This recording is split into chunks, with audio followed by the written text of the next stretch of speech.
السلام علیکم everyone, welcome to Pride in Watches YouTube channel. آج ہم یہ راڈو پرپل ہارس سروس کرنے جا رہے ہیں جو کہ میرے لیے بہت معنی رکھتی ہے۔ اس کی وجہ یہ ہے کہ یہ میرے نانا ابو کی طرف سے مجھے پاس آن ہوئی تھی۔ آپ دیکھ سکتے ہیں کہ گلاس پر کچھ کریکس ہیں اور کیس پر بھی ویئر مارکس ہیں۔ میں یہ ویئر مارکس یا گلاس ریپلیسمنٹ نہیں کروں گا کیونکہ یہ اٹ سیلف ایک ہسٹری کا حصہ ہے، اور آج میں آپ کو اس کی سٹوری سناؤں گا کہ یہ گھڑی مجھے کیسے ملی۔ واچ پہ بات کرنے سے پہلے میں اپنے بارے میں انٹروڈکشن دینا چاہوں گا۔ میں نے گریجویشن لاہور سے 2014 میں مکمل کی تھی۔ اس کے بعد ہم راولپنڈی شفٹ ہو گئے۔ یہاں پہ بہت جلدی مجھے پرائیویٹ بینک میں جاب مل گئی، اور جاب کا ٹائٹل کسٹمر سروسز آفیسر تھا، جو کہ بیسیکلی کیش ہینڈلنگ کا کام تھا۔ وہاں پہ مجھے کافی کچھ سیکھنے کو ملا، اور جو ایک سکل جو ابھی بھی میرے کام آ رہی ہے وہ کسٹمر سروسز کی سکل تھی۔ اس جاب پہ رہتے ہوئے میں نے اپنا ماسٹرز کمپلیٹ کیا، اور اس ماسٹرز کی بیس پہ مجھے ایک اور بینک میں آڈٹ کی جاب مل گئی، اور میں یہاں سے جاب چھوڑ کے وہاں شفٹ ہو گیا، اور میں نے آلموسٹ 1.5 ایئر کام کیا ایک اور پرائیویٹ بینک کے لیے۔ وہاں پہ میں زیادہ دیر کام نہیں کر پایا کیونکہ وہاں کا انوائرمنٹ امپلائی فرینڈلی نہیں تھا، اور جلدی میں نے اپرچونیٹیز ڈھونڈنا شروع کر دی، اور مجھے پھر ایک مائکرو فائنانس بینک میں کمپلائنس ڈپارٹمنٹ میں جاب ملی۔ کمپلائنس ڈپارٹمنٹ میں نے 2018 سے 2022 تک سرو کیا۔ واچز کا شوق تو بچپن سے ہی تھا، اور میں نے کمپلائنس ڈپارٹمنٹ میں آنے کے بعد کیونکہ سیونگز تھوڑی سی ہوتی تھی، میں نے واچز آن لائن پرچیز کرنا شروع کی۔ ایک دن بیٹھے بیٹھے مجھے خیال آیا کہ میں اگر واچز پرچیز کر سکتا ہوں تو کیوں نہ میں یہ واچز سیل کرنے کا کوئی طریقہ ڈھونڈوں۔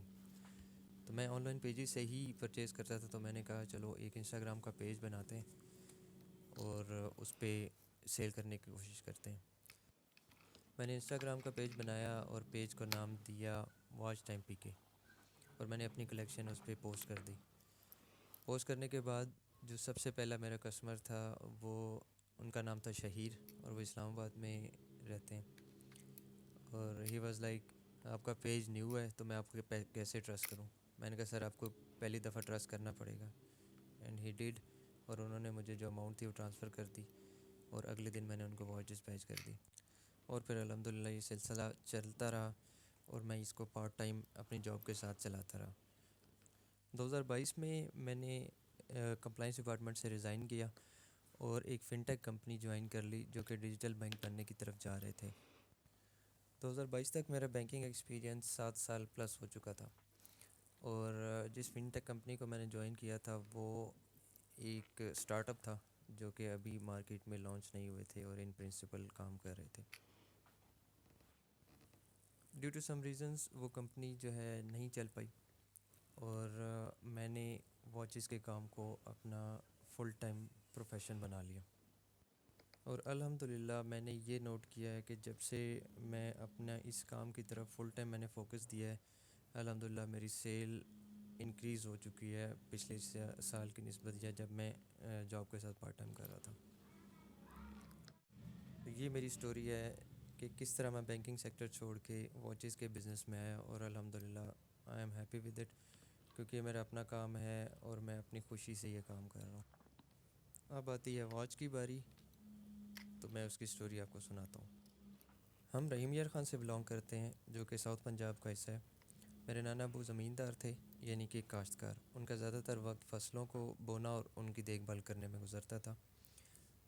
ان کے ایک دوست سے جو کہ واچز کا شوق رکھتے تھے، انہوں نے یہ واچ سعودی عرب سے خریدی تھی اور استعمال کرتے تھے۔ ایک دن وہ میرے نانا ابو کے پاس آئے اور یہ واچ انہیں گفٹ کر دی۔ میرے نانا ابو نہ ہی واچز کا شوق رکھتے تھے اور نہ ہی وہ کام کے دوران یہ واچ پہن سکتے تھے کیونکہ ڈیمیج ہونے کا خطرہ ہوتا تھا، لیکن انہیں یہ واچ کافی عزیز تھی کیونکہ ان کے دوست کی طرف سے یہ ایک تحفہ تھا۔ انہوں نے کافی سنبھال کے رکھی ہوئی تھی یہ واچ، اور فوت ہونے سے پہلے انہوں نے میرے والد صاحب کو کہا کہ یہ گھڑی میں تمہیں دینا چاہتا ہوں کیونکہ مجھے پتہ ہے کہ تم اس کا خیال رکھو گے۔ میرے والد صاحب نے وہ گھڑی لے لی اور اپنے پاس سنبھال کے رکھی۔ جب والد صاحب کے پاس یہ گھڑی آئی تھی اس وقت یہ ورکنگ کنڈیشن میں نہیں تھی، اس کا بیلنس ویل ڈیمیج تھا اور یہ چل نہیں رہی تھی۔ ایک دفعہ مجھے یہ گھڑی ڈرار میں پڑی ہوئی ملی. میں اس کو والد صاحب سے پوچھا کہ یہ چل نہیں رہی. وہ کہتے ہیں کہ ان کا یہ ایشو ہے, چلتی نہیں ہے. تو میں اس کو واچ میکر کے پاس لے کے گیا. انہوں نے اس کو چیک کیا, بیلنس ویل ریپلیسمنٹ کی, اور گھڑی جو ہے وہ چلنے کی حالت میں آ چکی تھی اس وقت. میں نے اپنے والد صاحب کو کہا کہ یہ گھڑی آپ مجھے دے دیں, میں آپ کو ایک اور گھڑی گفٹ کر دیتا ہوں. تو ہی ایگریڈ, اور میں نے انہیں ایک نئی سیکو 5 پرچیز کر کے انہیں ایز اے گفٹ دی, اور یہ راڈو میرے پاس آ گئی. کافی عرصہ میں اسے یوز کرتا رہا, اور اس کے ساتھ جب یہ آئی تھی میرے پاس, اس کے ساتھ جو اس کا جبلی بریسلیٹ ہوتا ہے وہ ڈیمیج تھا. وہ اس کے کافی سارے لنکس مسنگ تھے اور کلاسپ بھی نہیں تھا. تو میں نے اس کو لیدر سٹریپ پہ پہننا پریفر کیا.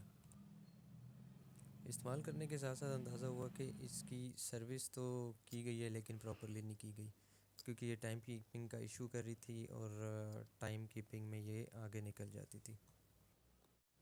اس ایشو کی وجہ سے میں اسے زیادہ رسک ٹائم نہیں دے پا رہا تھا, اور اس کو میں نے اپنے واچ باکس میں سائڈ پہ کر کے رکھ دیا تھا. واچز کا کام کرنے کے ساتھ ساتھ میں واچ ریپیئرنگ کا بھی شوق رکھتا ہوں, کیونکہ یہ ایک ایسی چیز ہے جس کو آپ کام کرتے وقت اپریشیٹ کر سکتے ہیں کہ کس طرح کتنی خوبصورتی سے واچ کی موومنٹ اور واچ بنائی گئی ہے. اور الحمدللہ اب میں اتنا سیکھ گیا ہوں کہ میں پروفیشنل سٹینڈرڈز پہ واچ کی سروس اور ریپیئرنگ کر سکتا ہوں. تو میں نے ڈیسائیڈ کیا کہ کیوں نہ اس واچ کی سروس کی جائے اور اس کو ریکارڈ کر کے آپ لوگوں کے ساتھ شیئر کیا جائے. تو یہ تھی اس واچ کی سٹوری کہ یہ واچ مجھ تک کیسے پہنچی. سروسنگ کے دوران مجھے ریئلائز ہوا کہ اس کا جو کلک سپرنگ ہے وائنڈ کرتے ہوئے وہ صحیح کام نہیں کر رہا. تو اس کو جب میں نے ڈس اسمبل کیا تو میں نے دیکھا کہ اس کا کلک سپرنگ جو ہے وہ ٹوٹا ہوا تھا, تو جو کہ مجھے ریپلیس کرنا پڑا. اگر آپ میں سے بھی کوئی لوگ واچ میکنگ کا شوق رکھتے ہیں اور یہ کام سیکھنا چاہتے ہیں تو یوٹیوب بہترین پلیٹ فارم ہے یہ کام سیکھنے کے لیے. بہت سارے پیجز ایسے ہیں جو کہ بڑی ڈیٹیل کے ساتھ واچ میکنگ کی ویڈیوز بناتے ہیں, جیسے ریسٹ واچ ریوائول ہو گیا. ایک نیکڈ واچ میکر کے نام سے چینل ہے, واچ ریپیئر چینل ہے. مطلب بہت ہی بہترین ان کی ویڈیوز ہوتی ہیں, اور آپ کو اگر کوئی چیز نہیں سمجھ آ رہی ہے, آپ نے ایک موومنٹ کھولی ہے, آپ ادھر سے گائیڈ لائن لے سکتے ہیں اور ایزیلی اس کو اسمبل بیک کر سکتے ہیں. اگر یوٹیوب ویڈیو نہیں مل رہی کہ کسی موومنٹ کی, تو سب سے بہتر حل یہ ہے کہ اس کو ڈس اسمبل کرتے وقت, ہر پارٹ اتارتے وقت آپ اس کی ایک پکچر بنائیں یا ویڈیو ریکارڈ کریں, جو کہ آپ کو پارٹس اسمبل بیک کرنے میں کافی ہیلپ فل ہو جاتی ہے.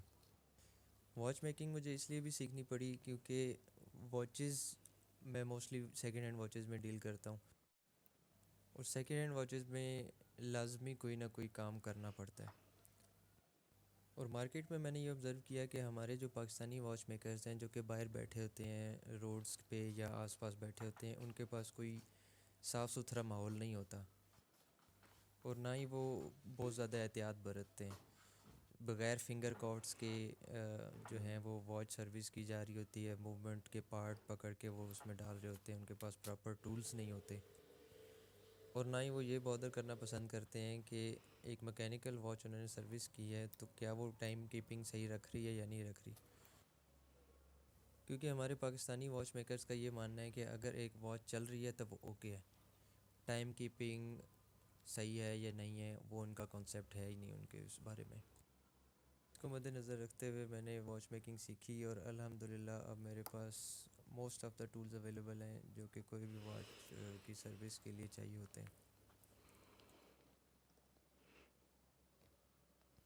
اگر آپ سوئس واچز پہننا پسند کرتے ہیں تو آپ نے نوٹ کیا ہوگا جو ان کا ڈیٹ فنکشن ہوتا ہے وہ ایگزیکٹ 12 بجے یا 12 بجے کے آس پاس ڈے اور ڈیٹ دونوں کلک ہوتے ہیں اگلے دن یا ڈیٹ کے لیے. یہ وہ پارٹ ہے جو کہ ڈیٹ کو ایک کلک کے ساتھ اگلے دن اور ڈیٹ کی طرف لے کے جاتا ہے. Talking about pride and watches brand, pride and watches اب الحمدللہ ایک پرائیویٹ لمیٹڈ کمپنی ہے جو کہ SACP میں رجسٹرڈ ہے. انشاءاللہ ہماری ویب سائٹ بھی بہت جلد تیار ہو جائے گی جو کہ کافی عرصے سے تیار ہو رہی ہے. انشاءاللہ اچھا پروڈکٹ بنا کے مارکیٹ میں لانچ کریں گے, اور اس کے بعد ویب سائٹ کے تھرو بھی آرڈرز ریسیو کرنا شروع ہوں گے.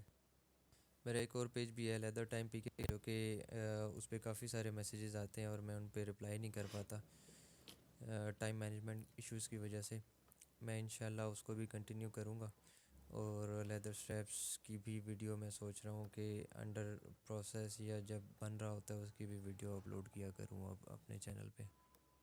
تو بہت سارے گولز ہیں، اور ایک ٹو ڈو لسٹ ہے جو کہ اچیو کرنی ہے۔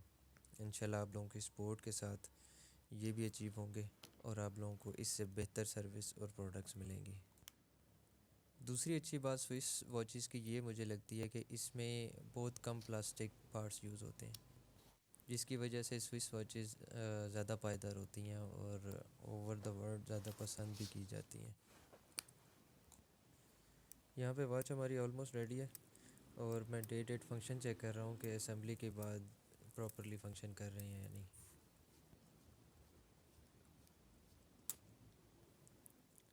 واچ میکنگ کے دوران سب سے زیادہ ایکسائٹیڈ میں بیلنس ویل لگانے کے وقت ہوتا ہوں، کیونکہ اس وقت پتہ لگتا ہے کہ یہ واچ پہلے سے بہتر پرفارم کر رہی ہے یا نہیں کر رہی۔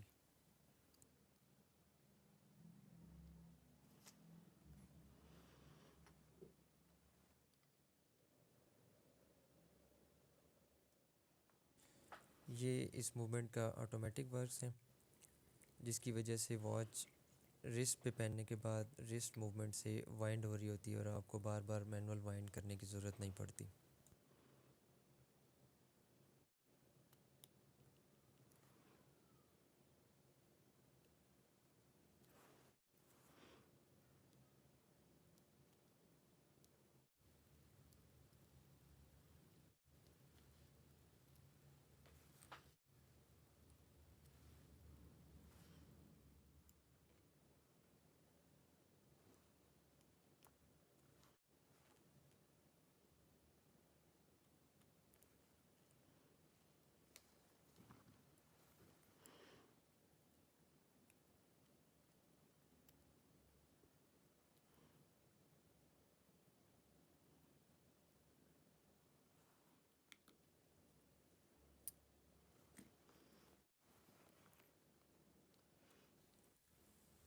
واچ ہینڈس ریپلیس کرتے وقت سب سے زیادہ دھیان ہینڈس کی کلیئرنس کا رکھنا پڑتا ہے، کیونکہ اگر ڈیفینیٹلی اگر واچ ہینڈس آپس میں ٹچ ہو رہے ہیں تو وہ واچ بالکل بھی چلے گی نہیں۔ ای ٹی اے کی اس موومنٹ سیریز میں ایک ایشو یہ بھی آتا ہے کہ جب آپ کراؤن نکالنے کے لیے اس کا کیچر پش کرتے ہیں، تو اگر آپ نے تھوڑا سا زیادہ پریشر دے دیا تو وہ کیچر مس پلیس ہو جاتا ہے، اور آپ کو کراؤن اس ٹائم واپس لگانے میں کافی مسئلہ آ جاتا ہے۔ تو اس کا حل سب سے بہتر حل یہ ہے کہ آپ بالکل معمولی سا پریشر دیں اور پھر کراؤن اور سٹیم نکالیں۔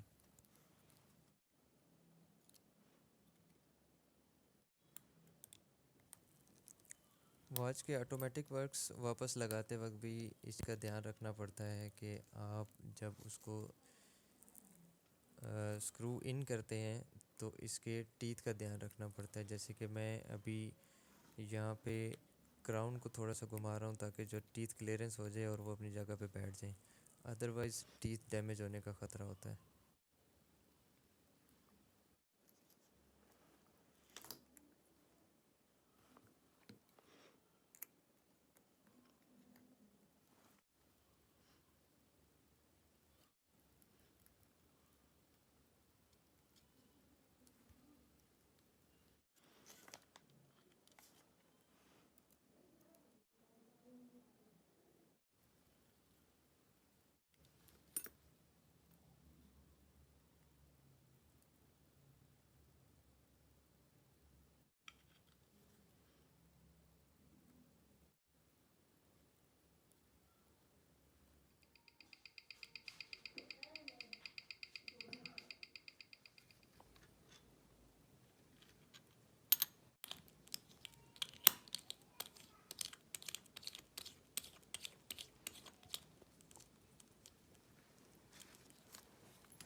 تو یہ تھی آج کی ویڈیو، اور ایک چھوٹی سی ہسٹری کہ یہ واچ مجھ تک کس طرح پہنچی، اور اب یہ واچ انشاءاللہ کافی سالوں تک بہترین چلتی رہے گی۔